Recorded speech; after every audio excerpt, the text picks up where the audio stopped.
নমস্কার। আজ 2রা আগস্ট আচার্য প্রফুল্লচন্দ্র রায়ের জন্মতিথি উপলক্ষে আমার সশ্রদ্ধ নিবেদন তার একটি সংক্ষিপ্ত জীবন কাহিনী।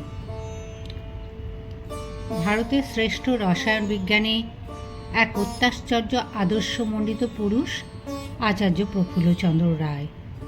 তার জন্ম যশোর জেলার রাডুলি গ্রামে 1861 খ্রিস্টাব্দের 2রা আগস্ট। বিখ্যাত জমিদার পরিবারের সন্তান। পিতা হরিশ্চন্দ্র রায় ছিলেন উচ্চশিক্ষিত।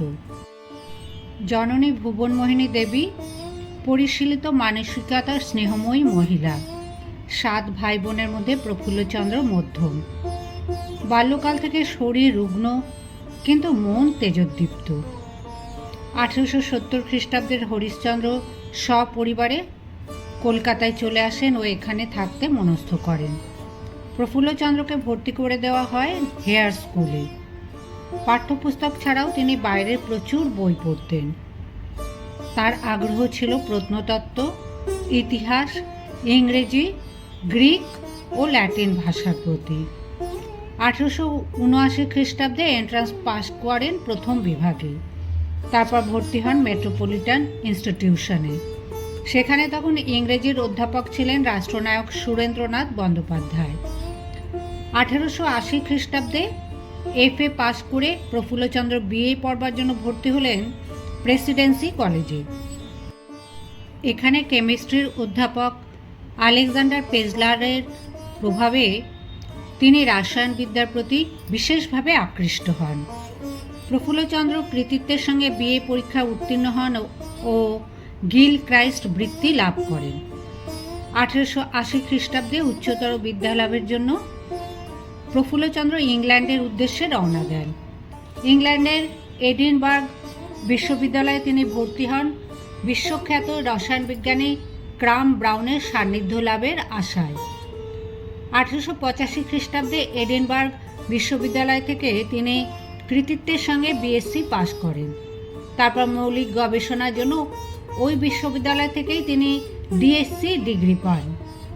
দেশে ফিরে 1889 খ্রিস্টাব্দে প্রেসিডেন্সি কলেজের রসায়নের অধ্যাপক হলেন।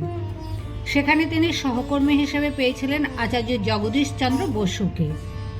প্রফুল্লচন্দ্রের চেষ্টাতেই প্রেসিডেন্সিতে গড়ে ওঠে একটি উন্নত মানের গবেষণাগার। প্রফুল্লচন্দ্র রসায়ন নিয়ে গবেষণা করতে করতে পারদকে পরিশ্রুত করেন। এইভাবেই তাঁর দ্বারা আবিষ্কৃত হয় মার্কিউরিয়াস নাইট্রেট। এই নতুন লবণ সম্পর্কে নিবন্ধ লিখে তিনি বিশ্বের বিজ্ঞানী মহলে চাঞ্চল্যের সৃষ্টি করেন। রসায়ন নিয়ে আরও অনেক রকম পরীক্ষা নিরীক্ষা তিনি করেছেন এবং তা নিয়ে লিখে গেছেন একটির পর একটি প্রবন্ধ। 1902 খ্রিস্টাব্দে প্রকাশিত হয় তার সুখ্যাত গ্রন্থ হিন্দু রসায়ন চর্চার ইতিবৃত্তের প্রথম খণ্ড। 1909 খ্রিস্টাব্দে প্রকাশিত হয় এর দ্বিতীয় খণ্ড। ইতিমধ্যে তিনি প্রতিষ্ঠা করেছেন বাঙালির নিজস্ব ঔষধ নির্মাণ সংস্থা বেঙ্গল কেমিক্যাল। 1904 খ্রিস্টাব্দে লন্ডনে গিয়ে কিছুদিন যৌথভাবে গবেষণা চালান বিজ্ঞানী ডেওয়ার ও রামানের সঙ্গে। তারপর জার্মানিতে গিয়ে কাজ করেন বিস্তৃত রসায়নবিদ জোকোবান ভ্যানিয়ের সঙ্গে। 1912 খ্রিস্টাব্দে ইংরেজ সরকার নাইট এবং CIE উপাধি দিয়ে সম্মানিত করে। ওই বছরই ডারহাম বিশ্ববিদ্যালয় তাকে সদস্য করে। 1924 খ্রিস্টাব্দে ভারতে ইন্ডিয়ান কেমিক্যাল সোসাইটি প্রতিষ্ঠিত হলে প্রফুল্লচন্দ্র হন তার প্রথম প্রেসিডেন্ট। 1916 খ্রিস্টাব্দে তিনি কলকাতার সায়েন্স কলেজে যোগ দেন পালিত অধ্যাপক রূপে।